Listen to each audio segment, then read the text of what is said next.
Hare Krishna, Krishna Krishna, Hare Hare, Hare Rama, Rama Rama, Hare. Mukham karoti vachanam pangam nangyate girem yakrapatamam vande Shri Gurudena Taranam Paramanandam Madham.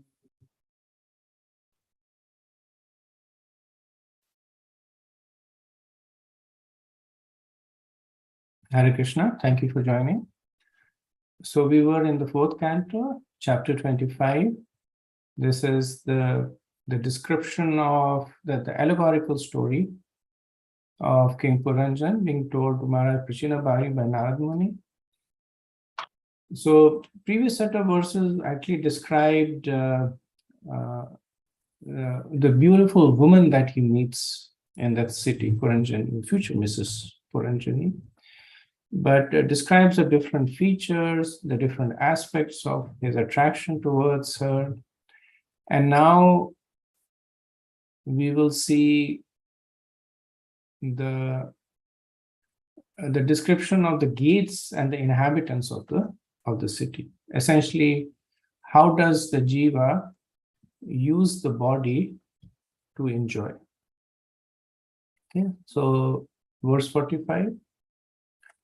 Saptupari krita dvara purastasya studve adaha prithag vishaya gatyartham tasyamya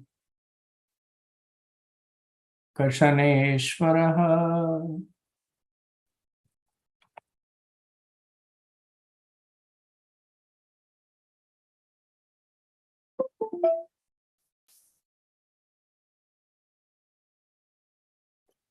Of the 9 gates in that city, 7 were on the surface and 2 were subterranean.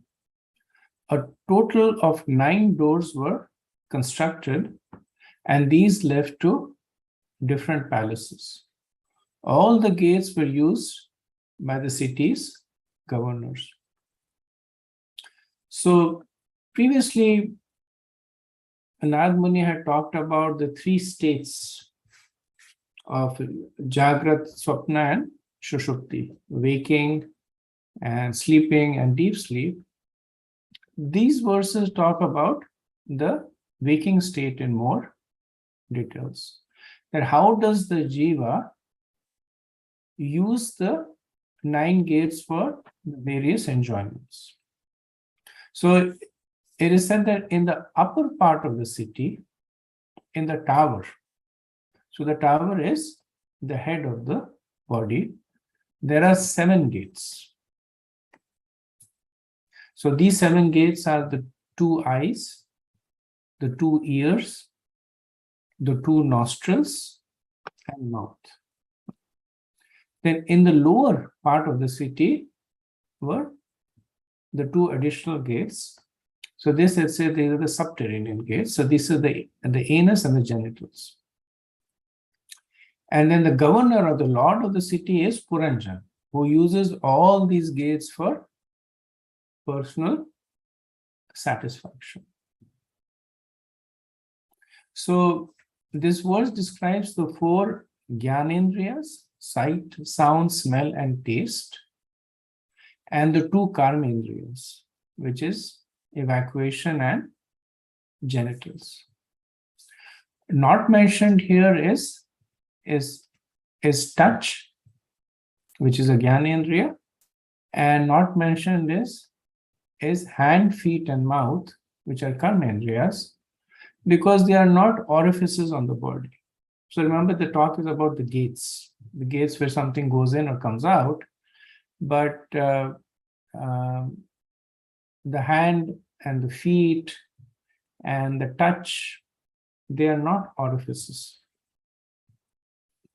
So a mouth is mentioned, and mouth is the only organ that is both a Gyanendriya and a Karmendriya. Right? It's Gyanendriya because it has a tongue which is used for tasting, and it is Karmendriya because it has a tongue that is used for speaking. That's why tongue is given more importance. Like Vacho Vegam Manasa Khodave begins with control of the tongue. Prabhupada says that the point of the simile is that the living entity wants to enjoy different types of material opulences. And to this end, nature has given him various holes in the body that he can utilize for sense enjoyment. Right? So the point Prabhupada is making that the body is not forced to enjoy because the jiva is not forced to enjoy because the body has orifices. But the body has orifices because the jiva has that desire to enjoy. Right? In the 8th chapter, it's mentioned that based on the desires of the jiva, he gets a body with a certain set of senses. And so when the jiva has reached this state, he gets a human form of body, which has these 9 gates. Next verse, 46. Panchadvara stuporastya dakshine katathotara paschime dve amushamte namani nrupavarnaye. My dear king, of the 9 doors, 5 led towards the eastern side, 1 led towards the northern side, and 1 towards the southern side, and 2 led towards the western side. I shall try to give the names of these different doors. So Vishwanath Chakravarti explains that these directions, as you know, directions are relative, depending on where you're anchoring yourself. So Vishwanath Chakravarti said that the direction of this gaze is established in the context of the sun. That those that directly face the sun or they are directly exposed to light are considered to be eastern, since the sun rises in the east, and those that do not face the sun or who are not exposed to the light are considered to be western because the sun sets in the west. And so once the east and west is established, then the orientation, the ears, they are running on a perpendicular line. They are considered to be north-south. So the right ear is north and the left ear is south. So Prabhupada says that of the 7 doors of the service, namely 2 eyes, 2 ears, 2 nostrils, and 1 mouth, 5 look forward. And these are described as the doors facing the eastern side. Looking forward means seeing the sun. And these are described as the eastern gates, for the sun rises in the east. And then he says that the 2 gates facing the western side represent the rectum and genitals. All the doors and gates are described below. Next verse. Verse 47. Khadyota virmukhi cha pra dvara vikatra nirmite vibhrajitam janapadam yatitamyam vimatsakaha. The 2 gates named Khadyota and Avarmukhi were situated facing the eastern side, but they were constructed in one place. Through these 2 gates, the king used to go to the city of Vibrajit, accompanied by a friend whose name is Tuman. So these metaphors essentially are describing how does the jiva use the senses to enjoy. So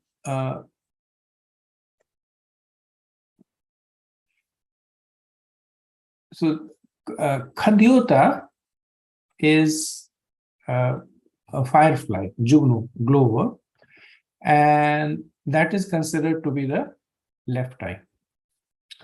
And Avirmukhi is the right eye. So you don't have to note this because in the table I have sent that summary that is essentially summarizing this.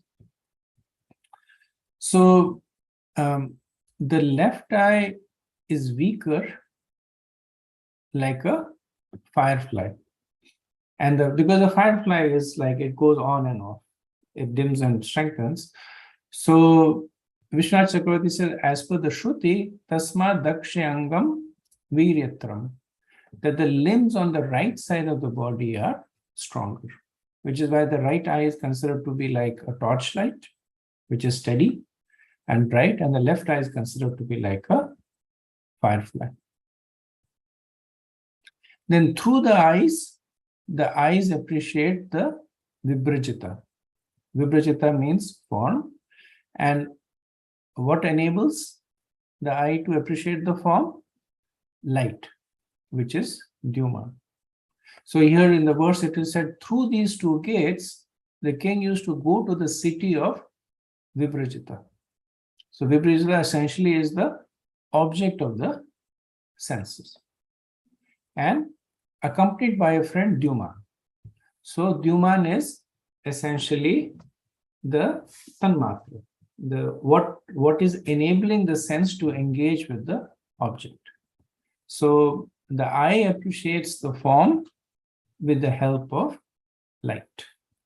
So in this way, the different natures of the enjoyment of the jiva through the senses is described. Prabhupada says that the living entity uses these two gates to see things properly, but he cannot see unless accompanied by a friend whose name is Viman. The friend is the sun. Although the two eyes are situated in one place, they have no power to see without the sunlight. Vibrajitam Janapadam. If one wants to see something very clearly, Vibrajitam, he must see it with two eyes with the assistance of the friend, sunlight. Within the body, everyone is a king because he uses his different gates according to his own will. Although he's very much proud of his power to see or hear, he is nonetheless dependent on the assistance of nature. So Prabhupada makes an important point here that the jiva residing within the body considers himself to be a king because the jiva has autonomy. He may use his eyes the way he wants, he may use his ears the way he wants. But from this verse, Prabhupada says you can also understand that just having the eye is not enough. There should be sunlight and there has to be an object to see. Right? You may be in space and there's nothing to see, even though you have an eye, nothing to see. Even if there is light, there's nothing to see. Right? So all these things are external and they come together. So it develops a sense of humility in the jiva. Okay, let's move on to verse 48. Nalini nalini cha pra dvara vekatra nirmite avadut sakastabhyam vishayam yati saurabam. Similarly, in the east, there were two sets of gates named Nalini and Nalini, and they were also constructed in one place. Through these gates, the king, accompanied by a friend named Avadut, used to go to the city named Saurabh. So Nal and Nal essentially means holes. So this is pointing to the left and the right nostrils that are facing east. So the presiding deity of the nose is Vayu and is called Avadut. And Saurabh is the ability to smell. So Prabhupada says that the living entity enjoys these two gates with the help of different Avadutas or airs, which constitute the breathing process. Through these gates, the living entity goes to the town of Saurabh or aroma. In other words, the nostrils, with the help of his friend, the air, enjoys various aromas in the material world. Nalini and Nalini are the pipes of the nostrils, through which one inhales and exhales, enjoying the aroma of sense pleasure. Right? So This will also remind you of the discussion we had in the third canto when the Virat Roop was being described, where we saw that how the various senses of the Virat Roop resulted in the creation of the various elements in the universe.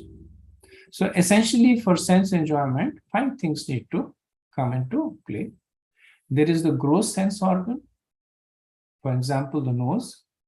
Then there is the ability, which is the ability to smell.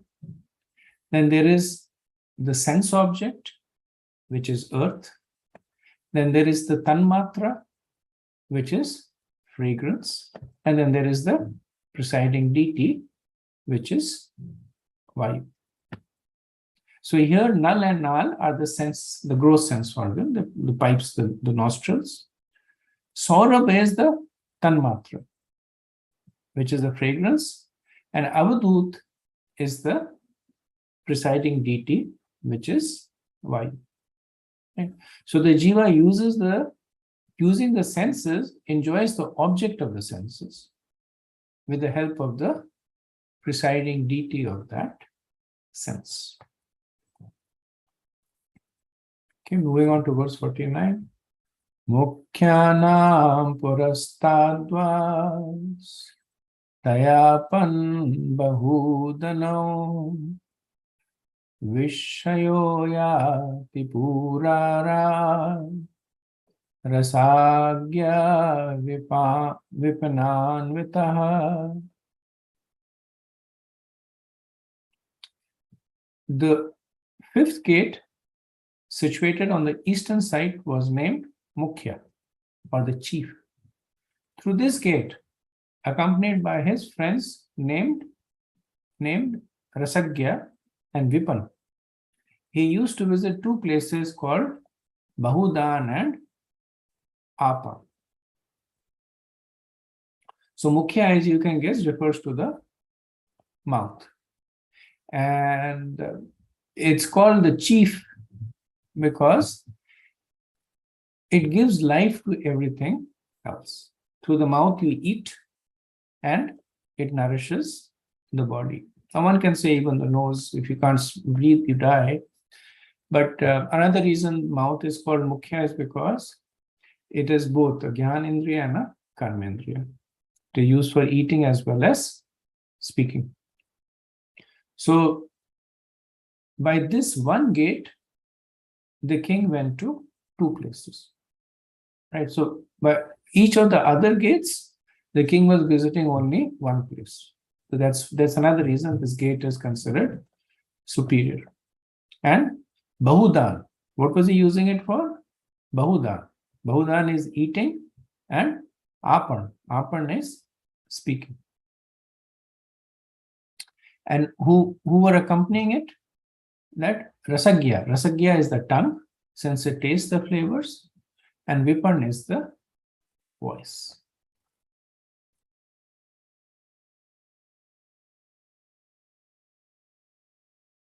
So Prabhupada says, our eating is done with the friend, Rasagya, the tongue, which can taste so many different types of foods.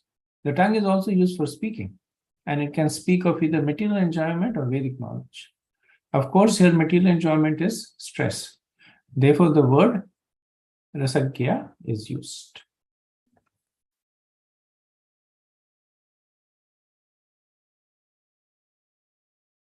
Verse 50. Pitruhu nrupapunyadva dakshinena puranjanaha rastram dakshina panchalam yati shuta dharanvitaha. The southern gate of the city was named as Pitru. And through that gate, King Puranjan used to visit the city named Dakshina Panchal, accompanied by his friend Shrutadhar. So this is essentially speaking about the right ear. So Prabhupada explains that the right ear is used for Karam Kand or fruitive activities. So as long as there is attachment to enjoyment, he hears from the right ears and uses the five senses to elevate himself to the planetary systems like Pitraloka. Consequently, the right ear is described as Pitru gate. Pitru is the gate to Pitraloka. Prabhupada says that through the right ear one receives instructions about fruitive activities or speaks about fruitive activities, their karma activities. Okay, let's see about the left ear now. Devahu nam puryadva utarena puranjanaha rashram uttara panchalam yati shutadharanvitaha. On the northern side was the gate named Devahu. Through that gate, King Puranjan used to go with his friend Shrutadhar to a place known as Uttar Pancha. So Shrutadhar is there both. Shrutadhar is essentially the ability to hear. So both the right and the left ear have the same ability. But the right ear, so earlier it was said that the right part of the body is stronger. So through the right ear, which is stronger, one hears karma kand, because one has a stronger attachment to fruitive actions. By the left ear, one hears jnana kand. So that's why the ears have been given different name. So one is called Pitruhu and the other is called Devahu. So because one understands about so the nature of Gyan is that it explains about the working of the senses. So the object of the left ear is Panchal. Panchal is basically a city of 5. So Gyan Kand is explaining the interaction of the 5 senses. So Prabhupada makes an interesting point here that the ear on the northern side, however, is used for taking initiation from the spiritual master and for gaining promotion to the spiritual sky. The right ear or the ear on the southern side is called Pitru, which indicates that it is used for attaining the higher planetary systems such as Pitralok. But the left ear, which is called Devahu, is used for hearing about even higher planetary systems such as Maharlok, Tapalok, and Brahmalok, or even higher planets in the spiritual world. So essentially, Prabhupada is saying that the left ear is used to. So when the Brahman Diksha is given, then the Guru mentions the Gayatri in the left ear, and according to this, the left ear is more inclined to hear about spiritual topics. Verse 52. Asurinam paschadvas tayayati puranjanaha gramakam nama vishyam durmadena samanvitaha. On the western side was a gate named Asuri. Through that gate, King Puranjan used to go to the city of Gramak, accompanied by his friend Durmad. So as you can guess, Asuri means Asuric tendencies. And Asuras like to enjoy sense. Therefore, this gate is called Asuri. So Gramak, he goes to the city Gramak. So Gram means materialistic people and Ka means pleasure. So what is the pleasure of materialistic people? Sex life, right? So so this is of course talking about the genitals. Through the genitals, he used to enjoy sex life. So Prabhupada says, when going to Grama, Puranjan used to be accompanied by his friend Durmat. The word Vishaya refers to the four bodily necessities of the life, which is eating, sleeping, mating, and defending. The word Drumadena may be analyzed in this way. Dur means dusht or sinful, and mad means madness. Every living entity who is in contact with the material world is called mad or mad. So Srila Prabhupada also comments on the first line of the verse, Asuri Nam Paschadvas. On the western side was a gate named Asuri, to comment on the, so he uses that to comment on the contemporary situation of spiritualism.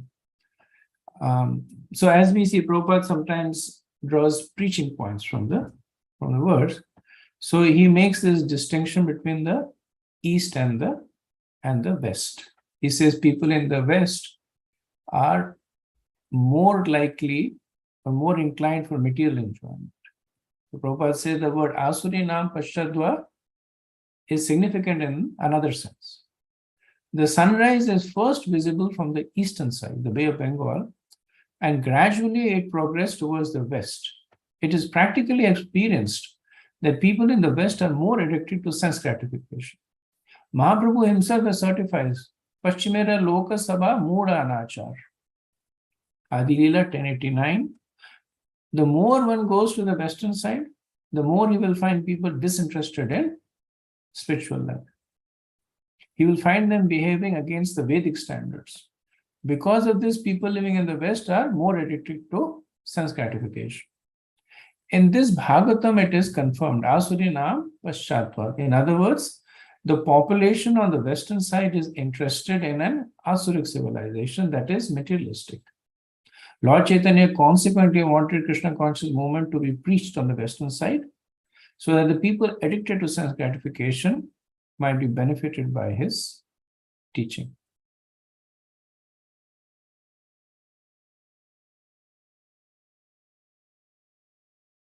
Okay, verse 53. Nirtinam paschadvasa tayayati puranjanaha vaishasham nama vishayam lubdakena samanvitaha. Another gate on the western side was known as Nirti. Puranjan used to go through this gate to the place known as Vaishash, accompanied by his friend Lubdak. So Nirti literally means destruction, and the gate that is being referred to over here is the anus. So anus is considered to be the gate of death. So Puranjan used to visit a place known as Vaishasham. Vaishasham literally means slaughter. And here it means excretion also. So the gross organ is Nirti and the sense organ is Lubdha, which also means greedy. So essentially what it means is that the jiva endures enormous amount of pain to satisfy their greed. And it's compared to the pain of excreting. So Prabhupada says that this is a reference to the rectum. The rectum is supposed to be situated on the western side of the eyes, nose, and ears. This gate is specially meant for death. When an ordinary living entity abandons his present body, he passes through the rectum. It is therefore painful. When one is called by nature to evacuate, one has to experience pain. The friend of the living entity who accompanies him through this gate is known as Lubdak, which means greed. Due to our greed, we eat unnecessarily, and such gluttony causes pain at the time of evacuation. The conclusion is that the living entity feels well if he evacuates properly. The gate is known as Nirti, or the painful gate. Okay, moving on to the next verse. Andhavamisham Pauranam Nirvagpeshaskrata Askanvatam Adhipatis Kabyam Yad Karoti Cha. Of the many inhabitants of the city, there are two persons named Nirvak and Peshaskrit. Although King Puranjan was the ruler of citizens who possessed eyes, he unfortunately used to associate with these blind men. Accompanied by them, he used to go here and there and perform various activities. So Nirvak and Peshaskrit is essentially the feet and the hand. Nirvak is the feet and Peshaskrit is the hand.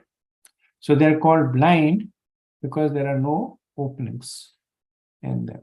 So Prabhupada says that although the living entity is the master of many other senses, when he has to go somewhere, do something or touch something, he has to use his blind legs and hands. Next verse, 55. Sayaryantah purgato vishuchin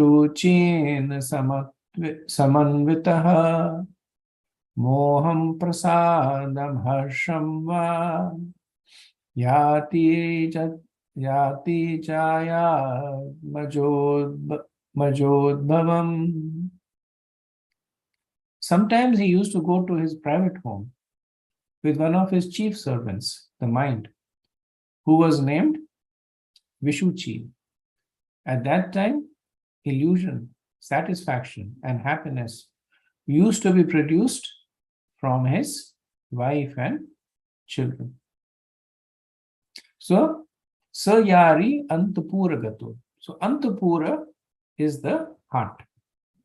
And Vishuchi is the mind that is wandering everywhere. So, the illusion comes from tamas, the joy comes from rajas, and satisfaction comes from sattva. So in this way, he used to get these three feelings.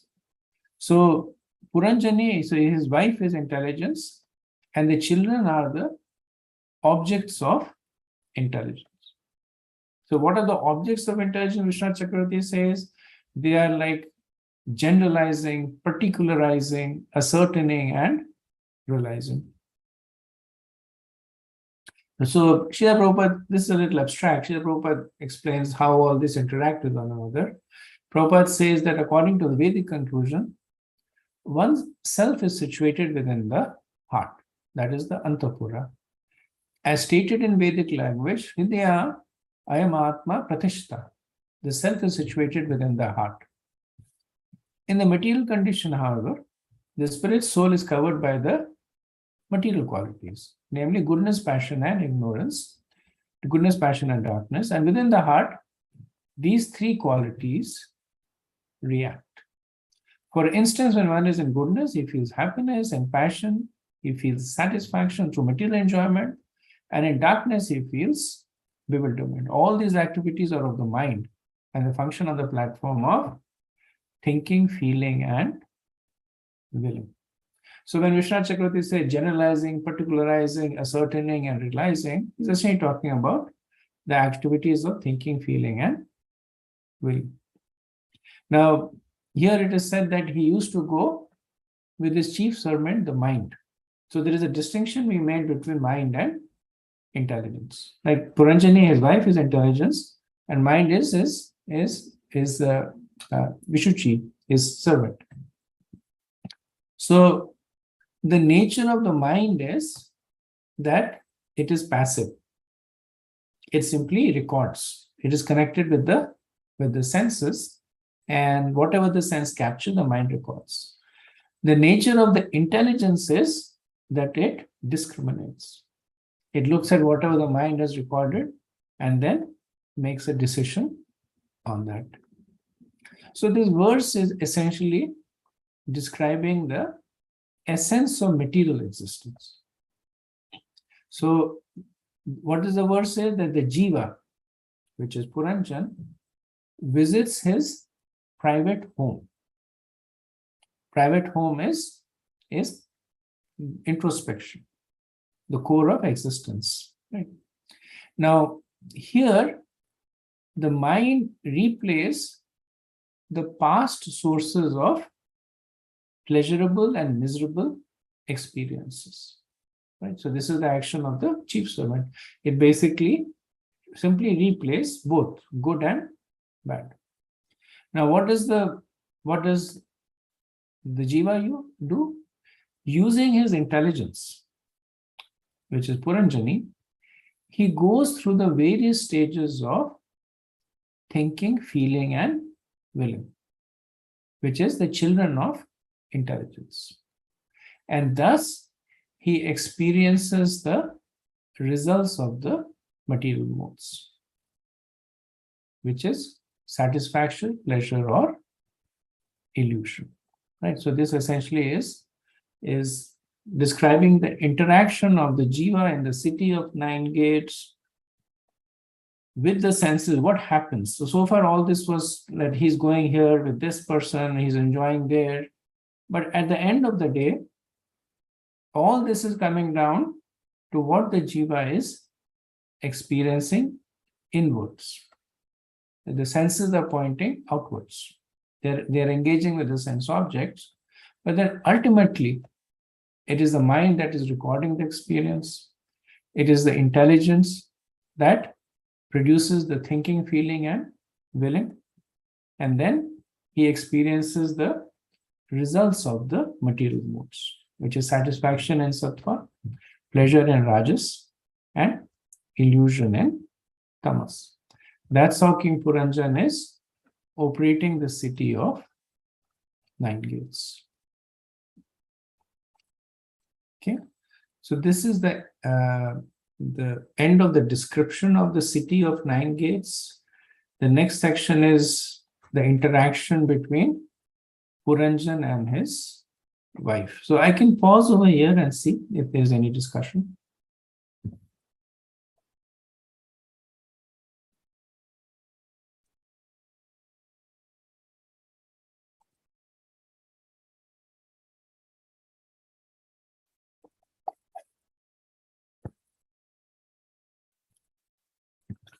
Okay, if not, we can. Hare Krishna, Prabhu. So you just made the 3 things: satisfaction, pleasure, and illusion. Is everything we understand from the classification, but from the scriptural point of view, everything falls under the illusory fact, right? No? Sorry, Prabhu, I couldn't get your question. Question is, in this verse which we just concluded, you said satisfaction, pleasure, or illusion. What a jiva experiences a result of the material, right? So the question here is, yes, we don't. How does satisfaction and pleasure come in? Won't they relate everything to an illusory? They do, you're right, because this is being described as the result of interacting with the material modes. And so in the mode of goodness, person feels satisfaction.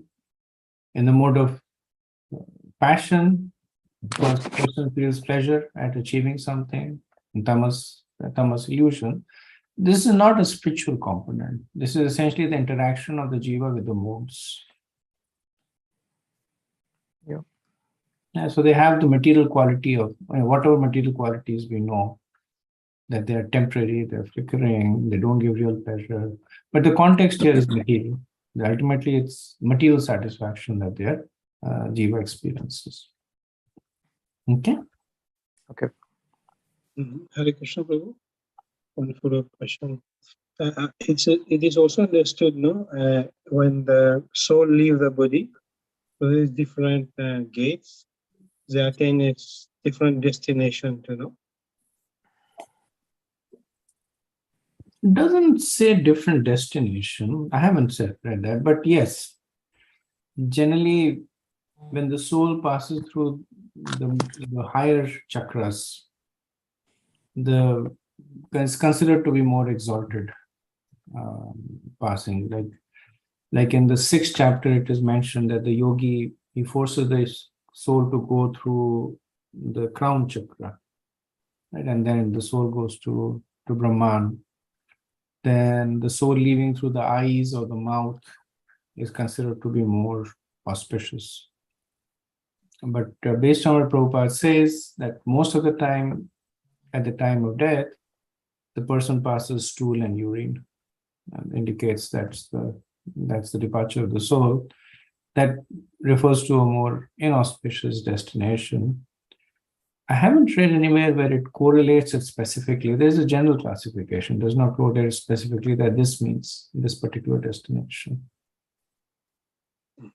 Okay, thank you. In verse 57, verse 56.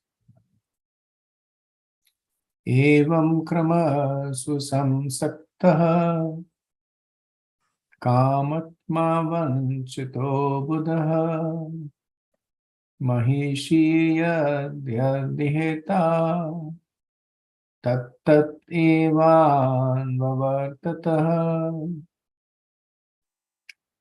Being thus entangled in different types of mental concoctions and engaged in fruitive activities, King Puranjan came completely under the control of material intelligence and was thus cheated. Indeed, he used to fulfill all the desires of his wife, the queen.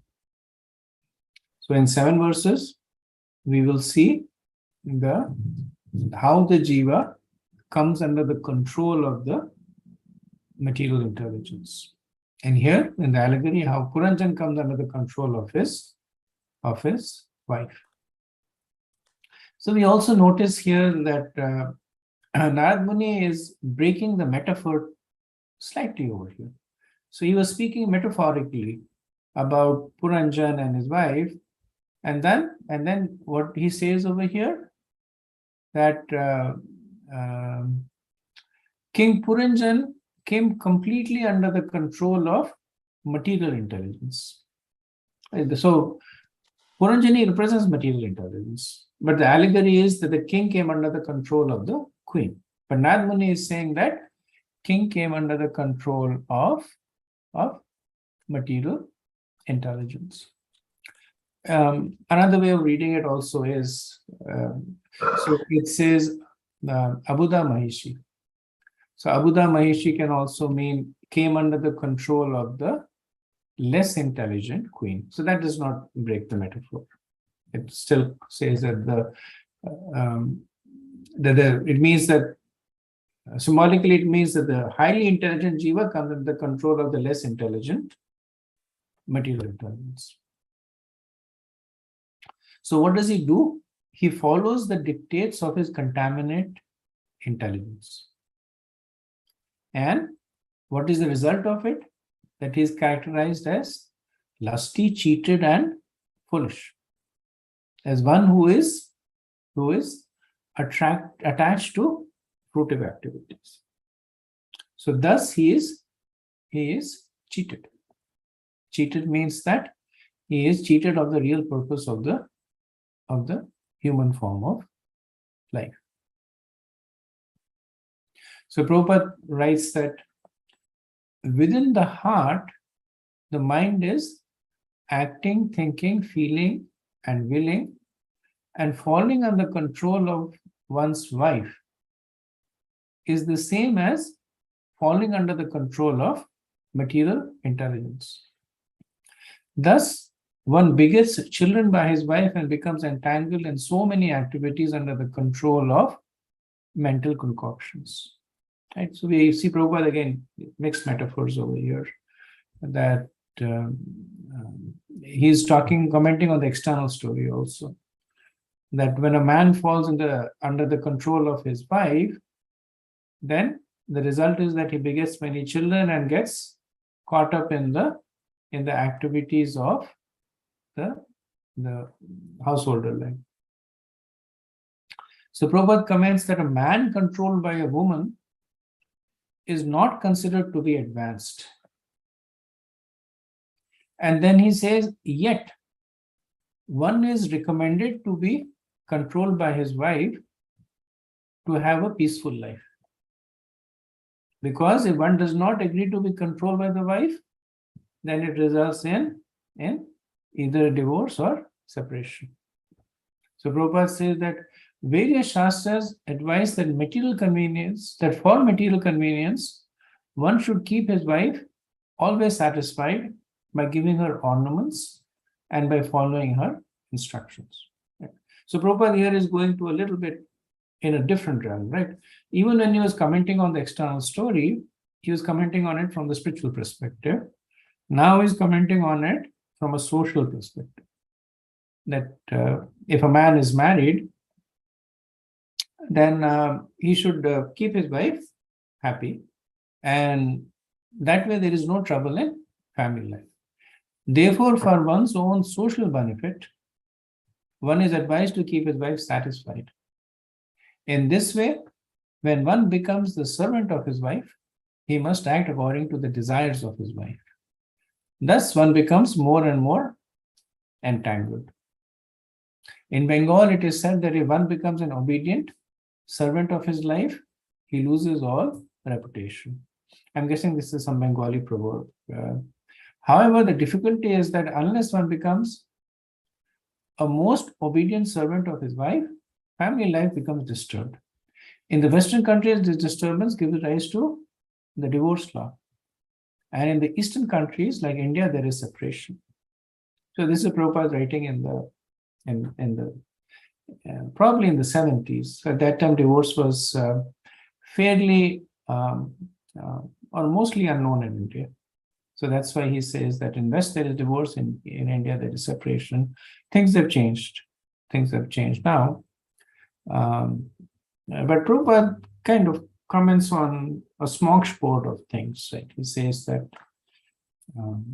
good to keep your wife happy. If you don't keep your wife happy, it will result in separation. But one who keeps his wife happy is basically considered to be a servant of the wife, and a man who is a servant of his wife has lost all reputation. Right? So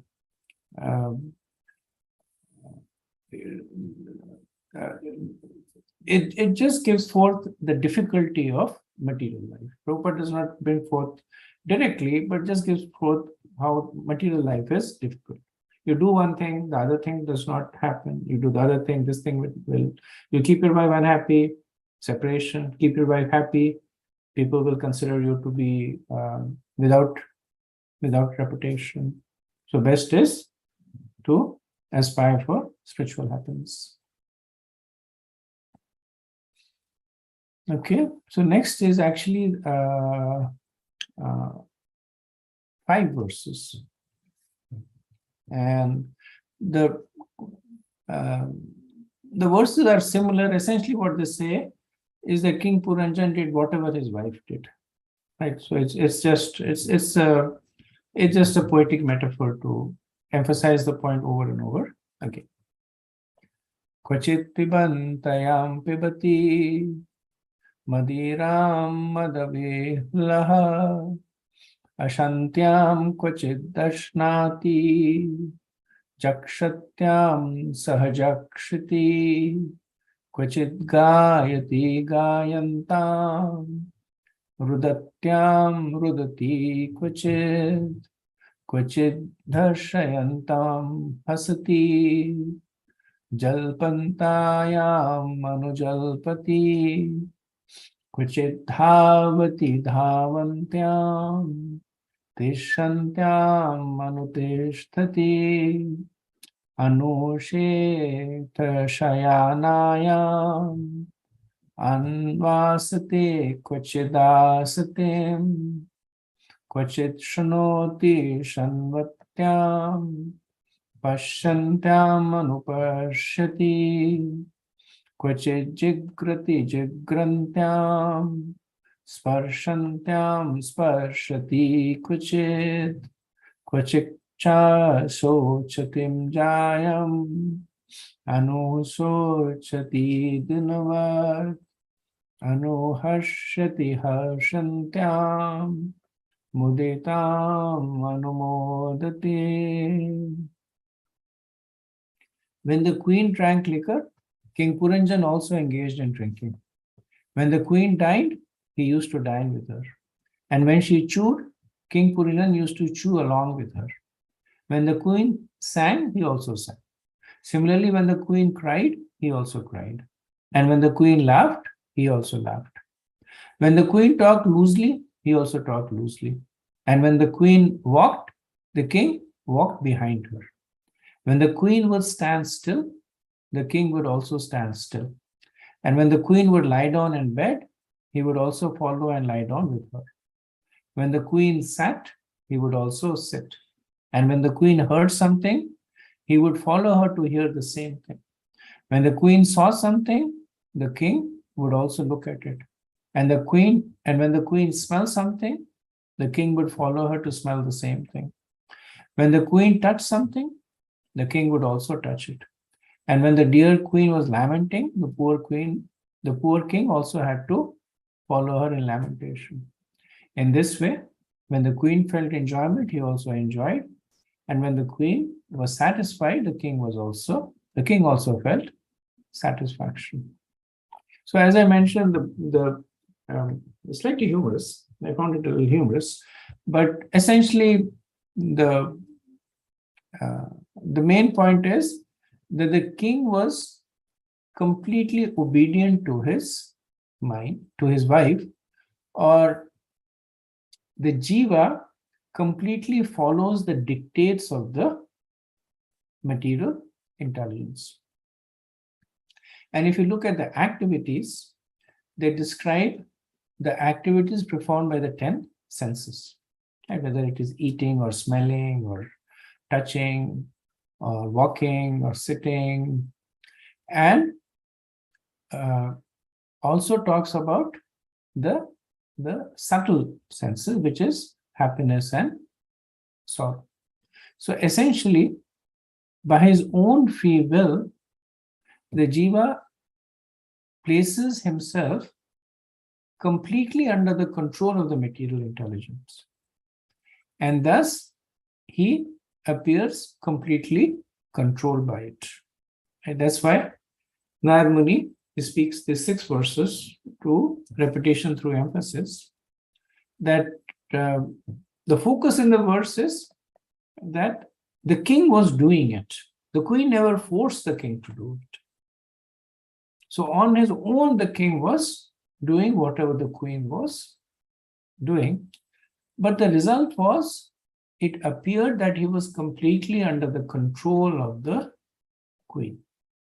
So the jiva, by its own free will, follows the dictates of the material intelligence and thus appears completely controlled by it.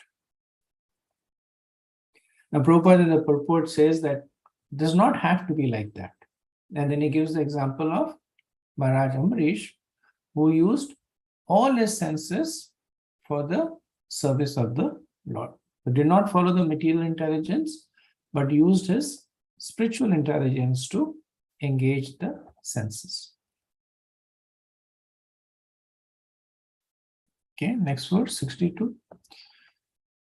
Viplabda maheshevam sarva prakriti vanchitaha nechan anu karotyagya klaibyat kridamragoyata.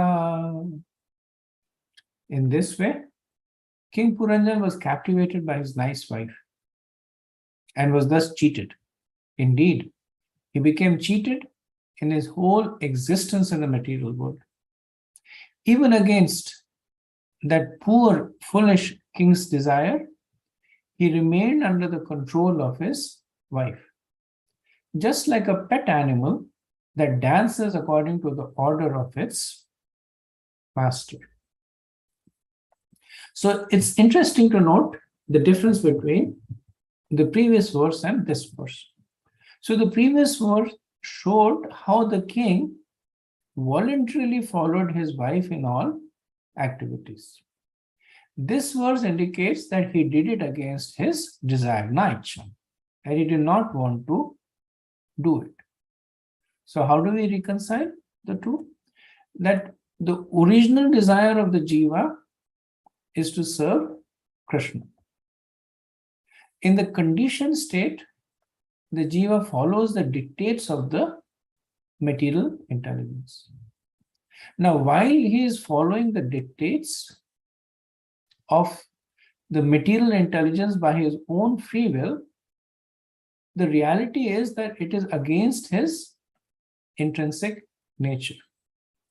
Right? Naiccha. That's not the nature of the soul. So then why does he do that? Because he is illusioned. Right?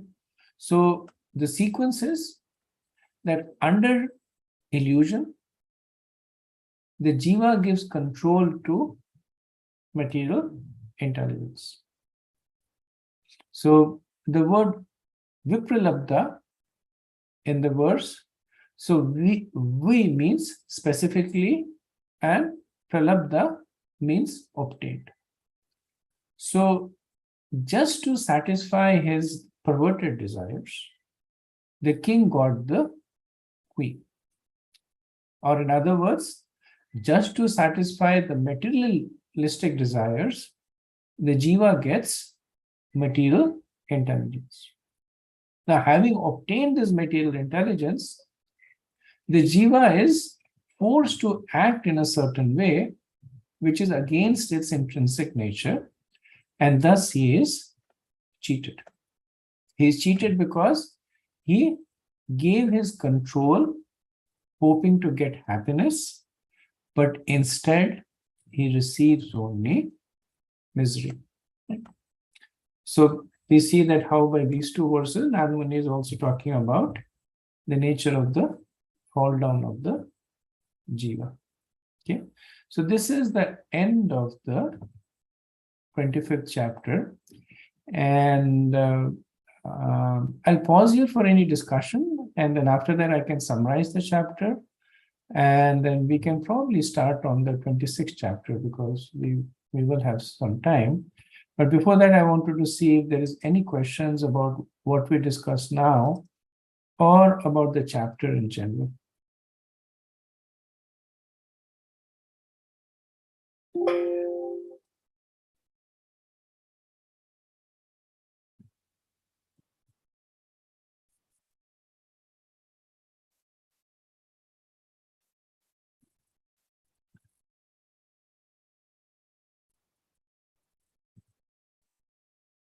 Okay, if not, then I'll summarize the chapter and we'll move on to the next chapter after this.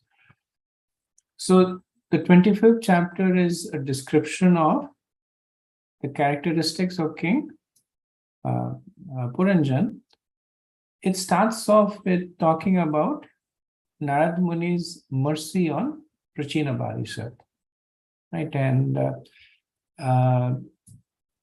we discussed that the cause of the mercy was mercy of the devotee is ahituki, but one of the reasons that Narad Muni gave mercy to Prachina Bari, even though he was doing what he was doing for a long time, was because of his connection with the Prachetas.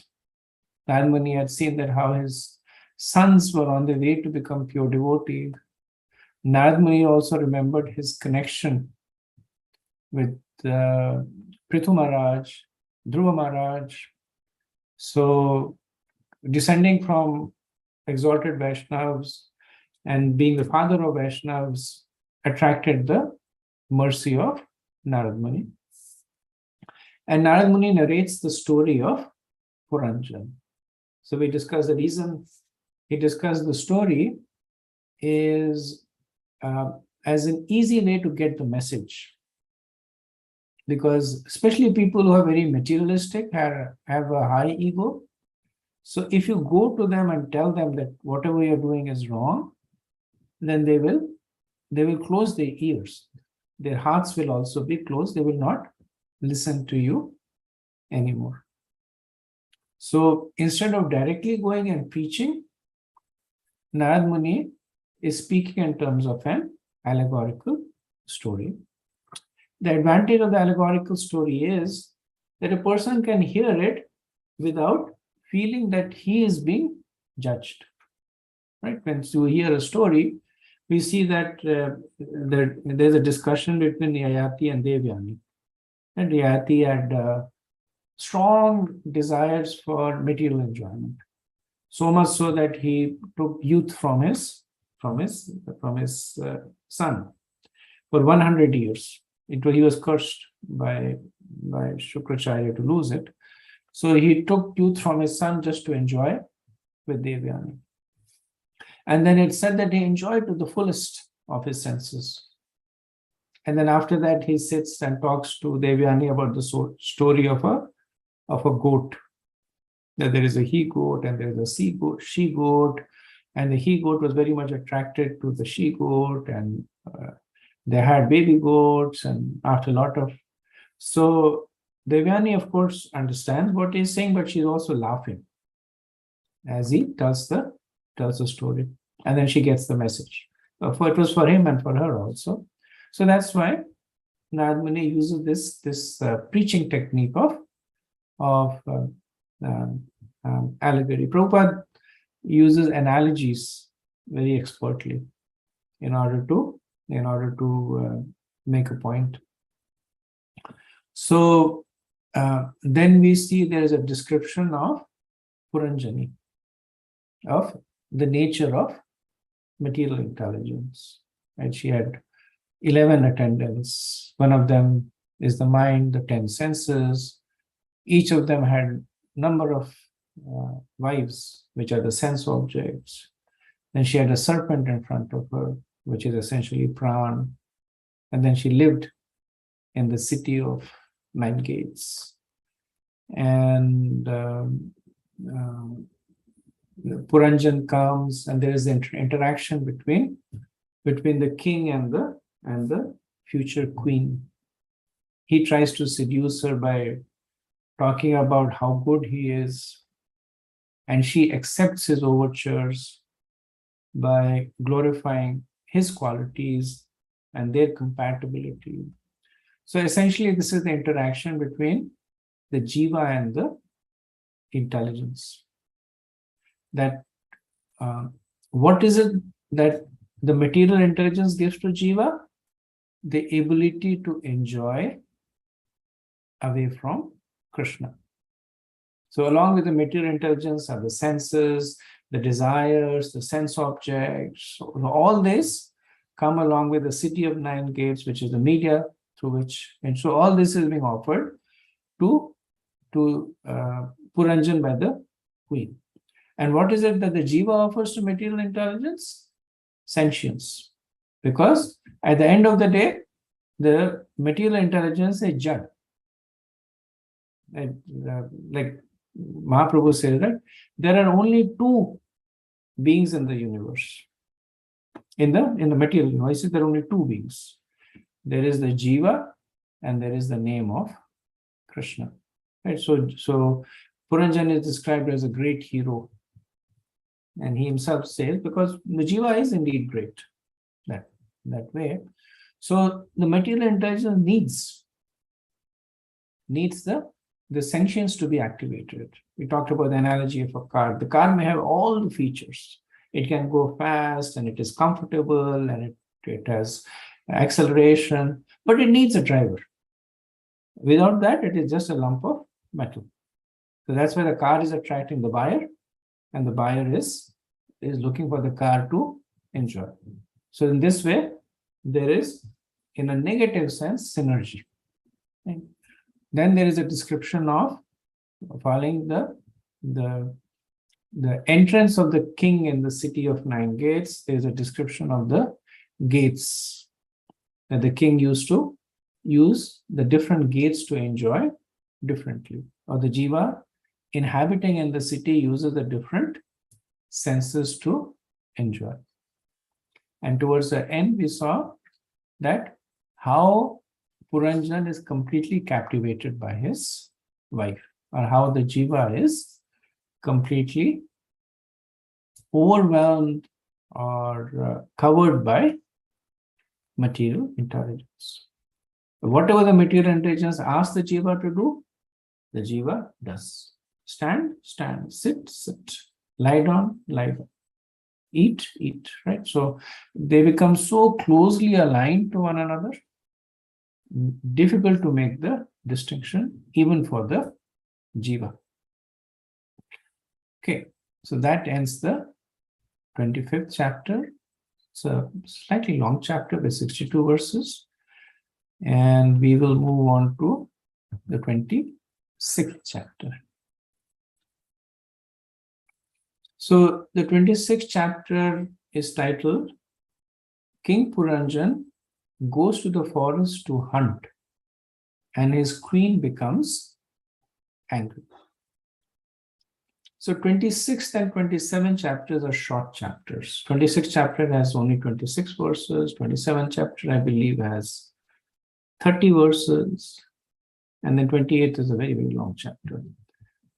So, the flow in the chapter is that it begins with Puranjan going out for hunting. And then when he's in the forest, he kills many animals. He hunts for a long time, killing many, many animals, and he gets tired. And then he returns home. And when he returns home, he finds that his wife is very angry with him. And in the final section of the chapter, he pacifies his wife. So, in terms of delving under the allegory, Puranjan going for hunting is the jiva following the path of adharma. So remember that Puranjani is material but dharmic, like you said, mode of sattva and rajas. So she is the intelligence that causes the jiva to follow the path of dharma. But occasionally the jiva, maybe not so occasionally, at least in Kali Yuga, the jiva will deviate from the path of dharma and perform sinful activities. So that is Puranjan going to the forest and hunting. And then after all that hunting, so the jiva, after performing sinful activities for a long time, becomes more and more dissatisfied. So then he returns home. So this is the jiva turning back towards the path of dharma. And then feeling genuine regret, the jiva now once again takes to the path of dharma. So when Puranjan is pacifying his wife gets pacified, right? So when the jiva genuinely feels regret and takes to the path of dharma, then the dharmic intelligence is very quickly reinstated. Okay, so let's start. The chapter starts with 3 verses together. Naradvacha sa ekada maheshvaso ratham panchashvama sugam dvisham dvichakramekaksham Trivenam Panchabandhuram Ekarasma Ekadamanam Ekanidam Dvikubaram Panchaparanam Sapta Marutam Panchavikramam Hemopas Karamaruya Swarnavarmakshaye Dudi Ekadas Chamunatha Panchaprastham Magadvanam. The great sage Narad continued, My dear king, once upon a time, King Puranjan took up his great bow and equipped with golden armor and a quiver of unlimited arrows, and accompanied by 11 commanders, he sat on his chariot, driven by 5 swift horses, and went to the forest named Panchaprastha.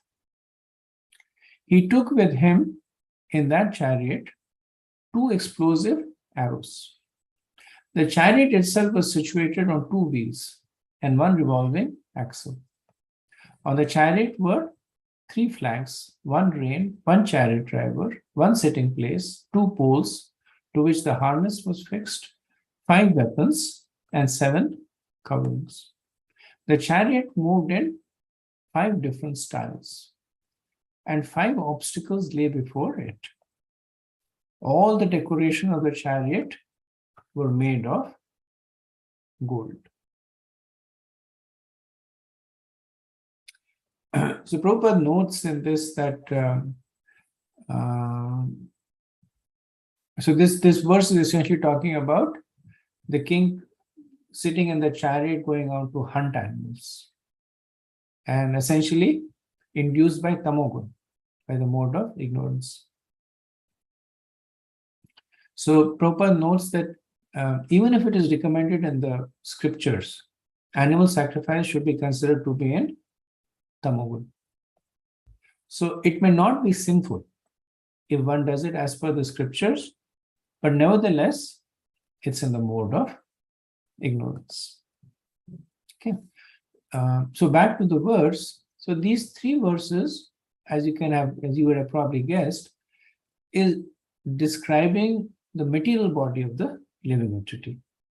So in the tables that I've sent you, there is a table that is describing the chariot as equivalent to the material body. So essentially, it's describing the material body under the control of the 3 modes of material nature. So Prabhupada says that in these 3 verses, the activity of the living entity is described to prove how the body becomes influenced by the quality of ignorance, even when a person wants to be religious. Narad Muni wanted to prove to King Prachinabarhishat that the king was influenced by the tamogun, the quality of ignorance, even though the king was supposed to be very religious. Because we had earlier noted that essentially King Prachinabari, he was performing a lot of animal sacrifices. So Narad Muni is especially talking about this, saying that even if it is described in the scriptures, the performing animal sacrifices is not very religious. So here it is said that King Puranjan once went to the forest to kill animals, which means that the living entity came under the influence of the mode of ignorance. That though the jiva has discrimination and has a sense of dharma, by fate, at some time or other, because of the influence of tamogun, he loses his discrimination and becomes attached to forbidden objects. So it's not just hunting animals. It's essentially attraction to that which is not recommended by the principles of dharma. Right? So this is shown by describing the body as greedy for enjoyment. Body is described as a chariot. So a lot of metaphors in this, we can quickly go through them. That the chariot is made of 3 gunas, 3 qualities of material nature. Prabhupada says, Yantrudhani Maya, quotes 1861, that the body can be considered to be a chariot. So the king on the chariot went to the forest towards 5 destinations. So these are the 5 activities of the Karam Indriyas. The chariot is driven by 5 horses, which represents the 5 senses, namely the eye, ears, nose, skin, and tongue. And these sense organs are very easily attached to the sense objects. That is why it is described that the horses were traveling very quickly. So it does not take a very long time for the senses to be attracted to the object. Then the chariot had 3 flags or gunas. So the 3 gunas are, of course, Sato, Rajo, and Tamo, as confirmed in Tribir Gunamayar Bhave, Bhagavad Gita 7:13. So these 3 qualities are described as 3 flags. So Prabhupada said, by a flag one can come to know who the owner of the chariot is. So when in the Vedic times, when the warriors would go out for fighting, then the highest point on the chariot used to be the flags, and on the flags they would have an emblem. Like Arjun's flag had Hanuman on it. So by that one could ascertain who the owner of the chariot is. So similarly, this chariot is owned by the 3 modes of material nature. And Prabhupada says also one can know the direction in which the chariot is moving. So one who has eyes to see can understand how the body is being driven, influenced by the particular type of quality of material nature. And Satoguna is pure, Rajoguna is symptomatic stage, and Tamoguna is a diseased state. The 2 wheels of the chariot are compared to the 2 moving facilities, namely sinful life and religious life. And the axle that connects the 2 wheels is Pradhan. The 5 supports, Bandhuram, or the 5 kinds of obstacles, or the 5 uneven roads, are the 5 life airs, Prana, Apan, Udan, Saman, and Mya. Now, the king had a bow. So this indicates his absorption in being the doer and the enjoyer. There are 5 weapons, which are the activities of the 5 Gyanendriyas.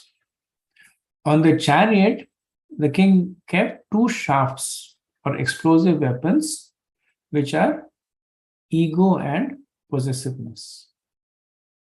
The false ego is typified by 2 attitudes, which is ahanta and mamata. Ahanta is, I am this body, and mamata is, everything in my bodily relationships belong to me. So these are the 2 shafts or explosive weapons on the chariot. The chariot had 1 rein. So it's called Rashmi.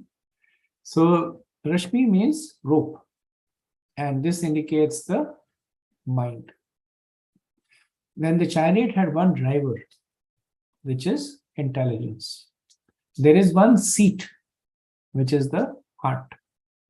So the word need refers to the heart. Prabhupada says is significant because neither also refers to the nest of a bird. So when a bird gets tired by flying, it comes back to the nest to take rest. Similarly, the heart is the sitting place of the living entity. Then there are 2 shafts for binding the yoke, namely lamentation and illusion. And so Prabhupada said these are the 2 causes of bondage, lamentation and illusion. In material existence, the living entity similarly simply hankers to get something he can never get. Therefore, he is an illusion. As a result of being an illusion, the living entity is always lamenting. Thus, lamenting and illusion are described here as Dvikabra, the 2 posts of bondage. Then there were 7 protective coverings on the chariot. So these are the 7 dhatus, or the 7 coverings of the body, which is skin and muscle and fat and blood and marrow, blood and semen. Then the forest in which the king engaged in hunting was Panchaprastha. So Pancha means 5, which indicates the object of the 5 senses, and Prastha means plateau or plain. So the living entity carries out various desires through 5 different processes, which indicates the working of the 5 working senses, namely the hands, legs, tongue, rectum, and genitals. By taking full advantage of these working senses, the body enjoys material life. Then he went to a place called Panchaprastha, which essentially now means that this is the articles that are being enjoyed by the 5 objects. Then Puranjan is described as Pancha Vikrama, which means that he had widespread exploits. So Pancha means both 5 and also means widespread. So this refers to the action of the senses. Then the chariot is covered in gold, Haima. So Prabhupada says the other meaning is the jiva has many material coverings as one puts on clothing to keep warm in the winter. Right? Then the golden armor is the protection of Rajaguna. The golden ornaments and dress indicate that the living entity is influenced by the quality of Rajaguna or passion. So one who has a good deal of money or riches, especially driven by the mode of passion. Being influenced by the mode of passion, one desires so many things for enjoyments in this material world. The inexhaustible quiver means infinite desires. He had 11 commanders. The 11 commanders represent the 10 senses and the mind. The mind is always making plans with the 10 commanders to enjoy the material world. The 11th commander is the mind.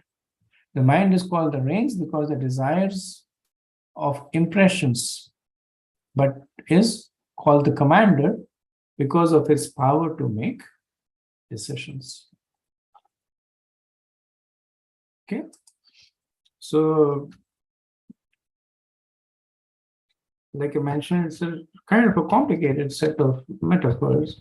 I summarized this in a table for you also, for easy reference. And I'll pause here. We are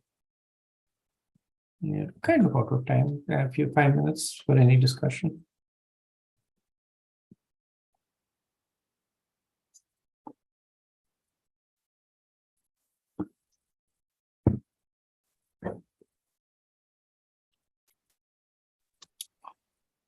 Hare Krishna Prabhu. No, just a comment. It's not easy to come up with this type of metaphor. Yeah. And I can understand why it's a little difficult to digest it also because in a way we know, thanks to Prabhupada and our previous interactions with his writings, we know what the crux is.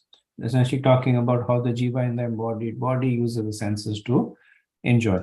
Right? That's essentially what it is doing. But there is a fair amount of elaboration here. And scriptures at Ijani said that repetition, elaboration, they are just means for emphasis. To say that how the jiva is so completely absorbed in using the body for the senses. And then it's what is known as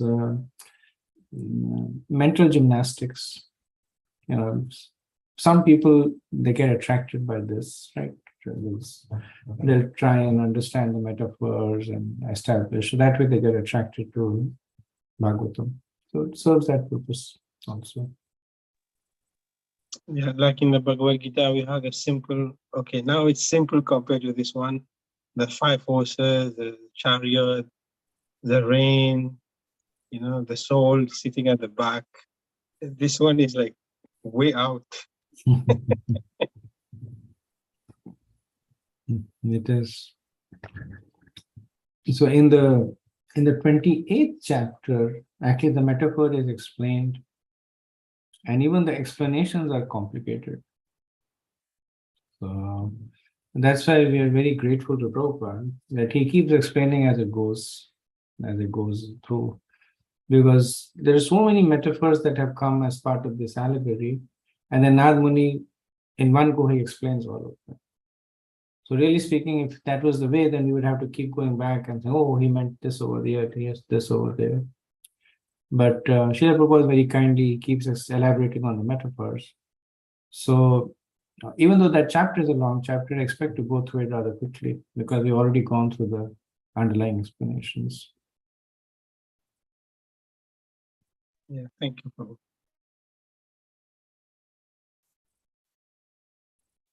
Okay, if there are no more questions or comments, we'll end over here and resume from the next verse next week, not next week, Wednesday.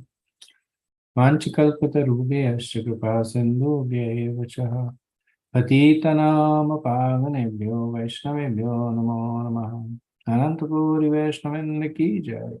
Srila Prabhupada ki jai. Nithai Gaur Premanand Hari. Hare Krishna. Thank you so much.